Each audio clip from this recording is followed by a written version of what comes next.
Welcome everyone to our Study Abroad podcast series. So today we have a special guest, Aryaman, who did not do a long-term study abroad, but he has done two small parts of study abroad, which is in the form of exchange programs.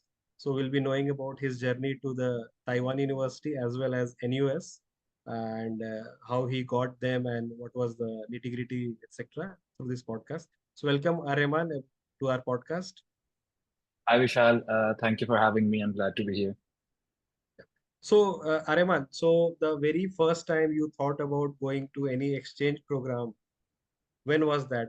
Could you throw a bit of a light on Yeah, that? so to be honest, it was even before I joined my undergraduate university. So while I was in my 11th or 12th grade, I knew that I wanted to have an exposure outside of India.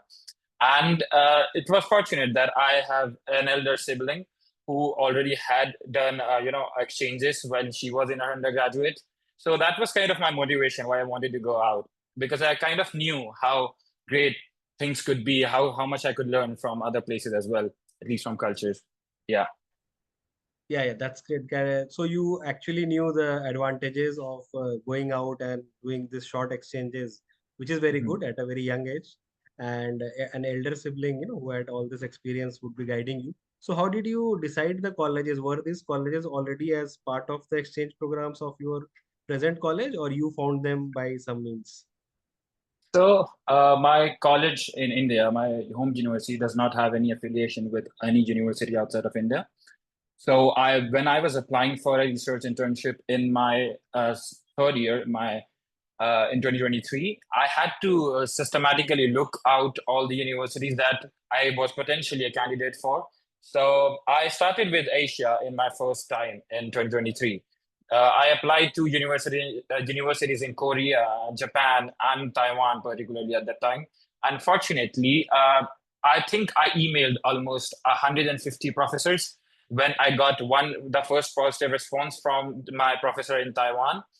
And then we had this informal interview session, where we discussed what could be the potential research. It was in biomedical research. So that's how I got my first internship, my first research experience in Taiwan. So this was during your summer break, is it? Yeah, it was in my summer break. Okay. So when you got this offer and you had to probably go through some visa application, etc., how was that journey for Taiwan for you? So Taiwan is not a very strict country in terms of visa, but at the same time, since it was my first time abroad, so it was a little bit of hustle. Although I had guidance from my parents and my sister who had already been outside, so it made things a bit easier for me. But at the same time, because I had to do everything by myself, it was a bit tough. So, but at the same time, Taiwan's embassy is pretty friendly and pretty easy to go. So there was not a lot of hustle. Yeah. And how much time or money was involved in this visa process for Taiwan? So a visa process for Taiwan was not very expensive. I think it was around 5 to 7,000 for the visa. And other than that, there were no major expenses because I did everything by myself. I didn't hire any broker or a middleman, so it was quite easy and affordable. And the duration that it took you to apply and get the visa, what was the duration It time? was yeah. So Taiwan, as I said, is a pretty easy country for visa. So I think my visa was approved in 3 to 4 days. It was not a lot of time, but I had to go in person to the embassy in Delhi. Yeah. Okay. So you had to actually go to like New Delhi or somewhere, or where Yeah, was yeah, the yeah. I had embassy? to go to the Taiwan embassy in Delhi. Okay, so there was a bit of a traveling, so there was a Yeah, bit yeah, of a yeah, time definitely. commitment that was involved 100%. in terms of the Yeah. visa. Okay, and then once you got the visa, you had to pretty much do your accommodation and flight booking, etc. How were those decisions? Okay. So, in terms of accommodation, because I did not know how to contact people in Taiwan, obviously it was my first time abroad as well. So I asked my mentor at the university in Taiwan to help me with the accommodation.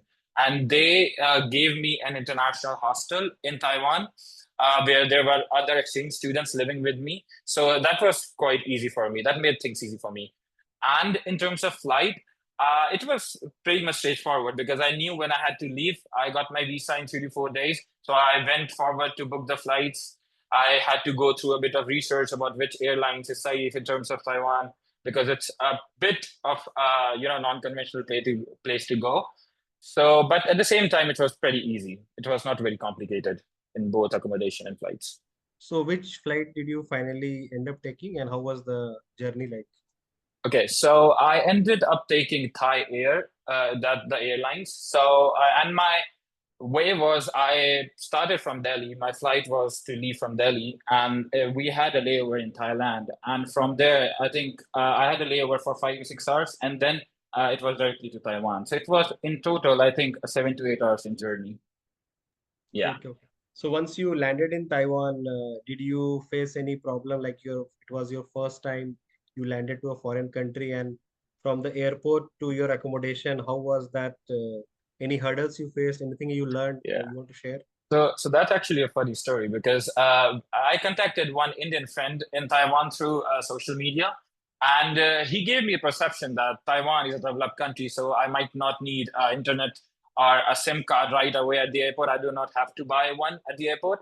So I that was in my mind. So I just left the airport without buying any internet connection, and I thought everything would work out, but it was not like that. It's that you definitely need internet connection. You do not get free Wi-Fi's everywhere. So and because Taiwan is not like other countries, other developed Southeast Asian countries, so the English is not very prominent in Taiwan. So I had to translate on Google Translate. I had downloaded Chinese already on my phone. So I had to translate from English to Chinese to explain to them where I want to go. And they would guide me that I have to go straight and then take a left turn. That's how I went. So to be honest, for a 15-minute ride from my metro station to my hostel, it took me 2 hours. So it was definitely not the right way to go. So from the airport, it was 15 minutes, No, no, no, or no, no. So getting from the airport to the last MRT station was pretty easy because I just had to buy a ticket at the airport metro station to my last destination. So I think it was an hour ride, but from the last airport MRT destination to my hostel, that was a hustle. Yeah, so they call it MRT there, or they call it something else? yeah, they call it MRT. Yeah, Okay, MRT. Okay, just like Singapore. yeah, exactly. Same name, same name. Okay, okay, sounds good. So after you landed in the accommodation and then you started your summer job, internship, research, etc. How was the initial few days of adjusting to, let's say, cooking, cleaning, washing your things by yourself probably, and adjusting to the, let's say, new environment, food? How was your first week or first few weeks like that? Yeah, so I was in Taiwan for 2 months. And when I initially reached Taiwan, so it was actually a little overwhelming for me. I had two roommates in Taiwan. One of them was an American guy, and the other was a Chinese guy, mainland China. So, but at the same time, because both of them were living there for, I mean, I think at least a year. So they helped me with a lot of stuff initially, which I think was actually very helpful when I look at it from this point of view. So but at the same time, because there is a lot of cultural difference, and there were not a lot of Indians in Taiwan, to be honest, or I mean South Asians in general. There are not a lot of South Asians in Taiwan, so it was a little bit of feeling out of the line, but at the same time, you get adapted to it over days. So yeah, it was there over time. Okay, sure. And your research that you were, or the project that you did for 2 months, and your interaction with the professor, etc., you had any ups and downs? Like, was there any communication gap? Was there any challenges that you faced during these 2 months? Yeah. So, fortunately, my mentor in Taiwan was an Indian. I mean, she was not the professor, but she was a postdoctoral student over there. And my professor was typical Taiwanese originally. So, but I mean, he was a pretty smart guy. He was a Harvard graduate, so he knew English. So it was not a big barrier to communicate with my professor or obviously with my Indian mentor. But I would say while I was working in my laboratory in Taiwan, most of the people either didn't speak well English or they didn't speak English at all. And I used to attend these board meetings every week where everything was in Chinese. So they would not speak English at all. because I was the only guy most of the times who knew English and not Chinese. So they would like form their communication in Mandarin or like traditional Chinese. So yeah, that was something that I think, before going to Southeast Asia, one should learn a few words in Chinese. That's definitely helpful. At least the verbal part, not the written Yeah, part, yeah, maybe. yeah. Yeah, sure. And what was the research topic like that you finished in 2 months? Was it hard to finish in 2 months, or you needed more time, No, or you so worked? we didn't finish it in 2 months. I worked on it when I get back to India as well. It was a pretty deep research. It was in cancer research and using pathological images to detect, cancer cells. So yeah, it was a pretty deep research. We continued that work when I returned to India because my summer breaks in India are only for 2 months. So I had to get back to my university anyways. So yeah, So definitely. probably that is like a big drawback of a lot of Indian colleges and engineering colleges, that summer is like 2 or 2.5 months, whereas Exactly, in exactly. most developed countries it's usually 3 to 4 months at least. So Yeah, people get yeah, enough time to learn and earn during this summer definitely, breaks. definitely. Yeah, yeah, it's So, important. so this could be one feedback to the government or private universities, that please allow like 3 4 months for internship Yeah, in yeah, between. exactly. Sure. Okay. So once you are back and you finished all your project work, etc. So you had to do this like a part time because you had classes and all, and that's how you Yeah, finished. I mean, it was not a very intense work, even though when I had to return, because like my main focus was obviously in my academics at my home universities, because obviously I had to take the right credits and get the good grades. This internship was solely for my own benefits, to learn and to have a strong connection with people outside. So yeah, I used to give a lot of uh, quite time to my work in Taiwan, but at the same time, my main focus was always on academics.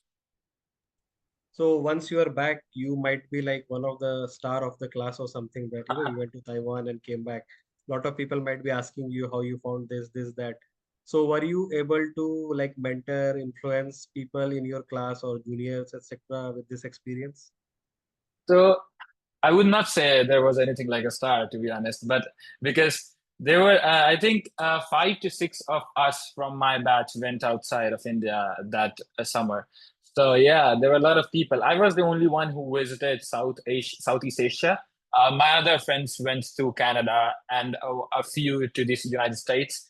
So yeah, but at the same time, Southeast Asia is a little different when you consider it to the West. It's a completely culturally different place to go. You respect their culture and you have to blend into them, unlike the West, because they're pretty liberal and pretty open to accepting people. So yeah, I mean, I helped a few of my friends. Definitely, that's another point. Anyone else went to that university later? No, so we did. No one went to Taiwan later, but in the next year, this year, 2024, I and one other of my best friends, we together went to Singapore in the US. So, yeah, I think that helped Taiwan journey. So this first one you did in your second year summer break, is it? Third year. Third year. The NUS is the third year. No, so NUS is my final year, uh, eighth semester, and NTU Taiwan was my third year summer break. Yeah. Okay, so when you're transiting from third to fourth, like third year ending and fourth year beginning. Yeah, yeah, that's when I did Taiwan. Yeah. Okay, okay. And then you are doing, so your course is like 5 year course or 4 year No, course? no, no. So my university has this curriculum where they allow students to do a semester exchange at any university or yeah, at a corporate environment. So in my eighth semester, which is actually my last semester, I went to Singapore. Yeah. Okay, okay. So coming to the Singapore story then, how was your decision to go to NUS and like let's say not other colleges, or you applied to some and you got to NUS? How was that story? Yeah, so definitely Singapore, everyone knows Singapore is a pretty good place to in terms of research, in terms of education or technology in general. So I had Singapore in my mind all the time. And since I had a little experience with Taiwan, so my interest was quite a bit for Southeast Asia again. But to be honest, I applied to 15 or 20 universities across the country. I emailed 800 professors and I got response from only eight of them. and most of them were rejections, but four of them ended up being potentially my potential places to go. And then out of those four, I finalized Singapore. Yeah. So this is also one advice to everyone that you have to actually try sending emails, applying to like hundreds of positions, Yeah, and definitely. one of them will convert probably, but you have to still reach that 100. You have to go through that 99%, 95% rejection. Exactly, Some exactly. people might be giving up on that rejection and not handling it very well. Yeah, it's a great hustle to get an internship from cold mailing, and I realized this particularly from a Taiwan experience because people are not willing to take undergraduate students as their research interns in countries outside of India because they all already have a lot of masters or senior students. So yeah, it's a Right. hustle. So it's a bit of a saturation for them also because they have graduate students. So and that too for a short term, like 2, 3 months. Mm, That may exactly. be a headache for them. But probably then some people are okay to take that headache because they may have some extra work during the summer or something. So they will say, okay, fine. But Yeah, obviously you have to hunt down them. yeah, definitely. And how was your Singapore visa, etc., different from Taiwan visa? What was the steps like? The Singapore visa is actually very different to my Taiwan's experience for a visa because, first of all, I did not have to go to an embassy in person in Singapore, in India or I mean, Delhi. But I would say Singapore's get a Singapore work visa or a student visa is definitely not easy because there is a lot of stuff that you have to go through. I got an employment pass to get into Singapore. So to get an employment pass, there are a lot of objectives that you have to clear before the embassy, the Ministry of Manpower in Singapore gives you the visa. So I had to do a lot of hustle. I had to apply to these companies who would verify my credentials if whatever I'm saying is actually true or not. They had a conversation with my university if I am their student or not, or if my university itself is a valid university or not. So yeah, it was a pretty big hustle, but at the same time, my professor in the National University of Singapore did most of my things. So that was a little convenient. Yeah. And for the Singapore accommodation and flight, how was the So experience? yeah. So my professor couldn't would not was not able to help me with the accommodation this time. So I had to go do all of that work by myself. So I started, looking for houses on Facebook and stuff like that, Facebook groups. But I mean, none of them could convert because there are a lot of restrictions, uh, particularly. And this is something that I found interesting because not every landlord is willing to give an accommodation to an Indian national, which was a little off, but at the same time, you have to understand their expectations. So yeah, then I went on to these Airbnbs and websites like that. I looked for brokers on Facebook. I asked them, I give them my details. I think I contacted almost 50 to 100 brokers just to get my accommodation in the end. But yeah, I got it. And in terms of the airlines, this time I booked an Indigo Airlines because obviously my expenses were already skyrocketing because it's obviously Singapore. So I had to adjust all of that in my scholarship. Yeah. So you took the flight from Kolkata or No. So my flight again was from Delhi this time, but it was actually a direct flight. No, actually it was from Delhi to Hyderabad and then Hyderabad to Singapore. Yeah. okay, okay, sure, sure. And once you landed in Singapore, you probably had some expectation of Taiwan or uh, I mean some experience of Taiwan, and then now you're in Singapore. So how do you see that adjusting process in Singapore versus your Taiwan times, like for the first few Yeah. weeks? So, honestly speaking, Singapore was much easier to live than compared to Taiwan because Singapore is racially diverse. So there are people from all like genres of life, every country. So there is not you never feel out of line. At the same time, they're very accepting because that's how Singapore has grown so much because they accept people from everywhere. So yeah, Singapore was not very tough to get into. To get habituated to as compared to Taiwan. Also, like most of the people in Singapore speak pretty fluent English. So yeah, that came in handy. Yeah. So this time also your project was like 3 months, 4 months, or one full No. semester, right? Yeah. It was a complete semester. It was almost 5 months. Oh, you for 5 months almost you stayed in Singapore. Yeah, So yeah, in this 5 months, how did you do a work-life balance? yeah. So that's actually something that I would say that it's very great in Singapore. So people actually pay emphasis to your personal life and your professional life. They will respect both of your lives. You do not, because it is, I think it's something that I felt personally that in India, people are very much constrained or think a lot about their professional life than their family or their personal life. But it was not like that in Singapore. People would give emphasis to your personal life. They would respect your privacy. They would give you time if you wanted. So that was actually very convenient for me. And because I was working at a lab, I did not have the accountability to anyone. I just had to finish my project and attend those regular meetings, update them what I was doing, and everyone was very helpful and friendly. So yeah, that was actually nice. And you were able to finish things on Yeah, time, like yeah, 5 months. yeah, You yeah. could I this was time you able to. could Yeah, finish. yeah. Okay. And after you finish, after you came back, and so what's your aim for like next few years? How where do you see yourself doing after these two exchanges and maybe other things that you might have done in your coursework, etc.? What's your plan now? So currently, I am on a year break. I'm actually trying to figure what I want to do, honestly. But at the same time, I know I have to do a master's degree soon, maybe next year or maybe the year after, probably in the States, or it could even be Singapore again. But yeah, I have to do a master's degree, professional degree. Yeah, that's the plan. Okay.